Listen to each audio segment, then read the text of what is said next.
Anybody who studies the Quran seriously knows that Allah records on multiple occasions how prophets were insulted, how they were made fun of, how they were rejected in the most obscene ways, and how even the prophets themselves felt the pain of those disbelievers making fun of them. Nuh alayhi salam complains about how people found him disgusting and that they would plug their ears, with their fingers and walk away from him and pull their clothes back as a show of insult to him. And our Prophet is no exception, sallallahu alaihi wasallam. This Quran that honors our Prophet also at the same time records the most hurtful words that were said to him, that the Prophet himself would have to recite and remind himself of the words that were said about him. Sahir, magician, majnoon, insane, kadhab, a perpetual liar. So many accusations are made against our Prophet sallallahu alaihi wasallam, and they're all recorded in the Quran. Allah wants us to remember that this is a fact, that all prophets, though they are the most noble of Allah's creation, and that Allah Himself has honored them, at the same time are people that will face the worst kinds of insults and the worst kinds of ridicule. But what is supposed to be the reaction? And if anybody's supposed to be angry and just be overwhelmed with rage when the Prophet is insulted, I would argue it would be his companions, whose faith, radiallahu anhum ajma'in, can't even be compared to yours and mine. But how come they don't react the way we do? How come they're not having any protests? How come they're not going out and yelling and screaming in rage?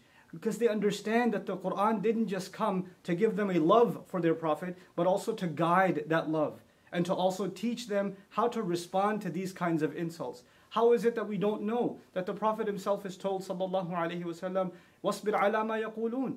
Be patient over whatever they say. I'm fascinated by this ayah because the word ma means whatever. Whatever they say.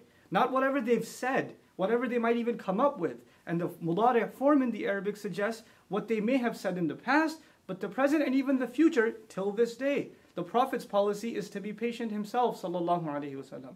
Where in the Quran does it justify our anger like this? And actually, is our anger even justified?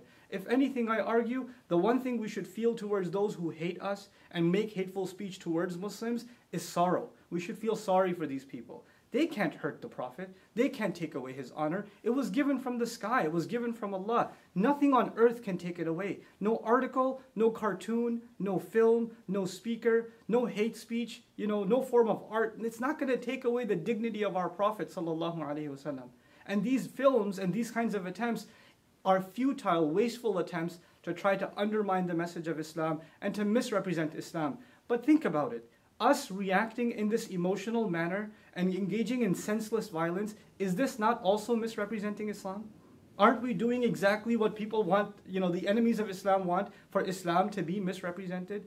If anything makes me angry, it's the anger at our own selves that we don't understand the policy of the Quran and how to respond to insults. Idfa' billati hiya ahsan. Respond with that which is best.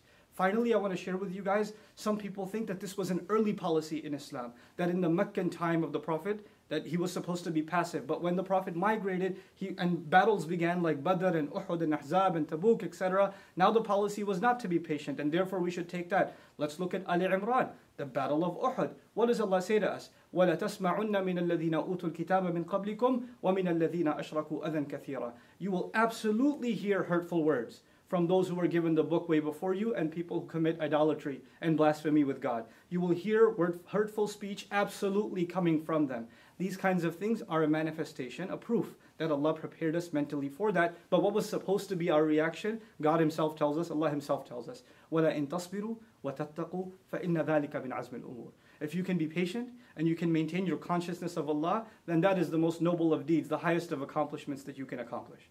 That is supposed to be the reaction of the Muslim. This video was watched by 30 people? This loser and his cousins? Before we gave it support. We made it popular. We're the ones that are giving it more flame.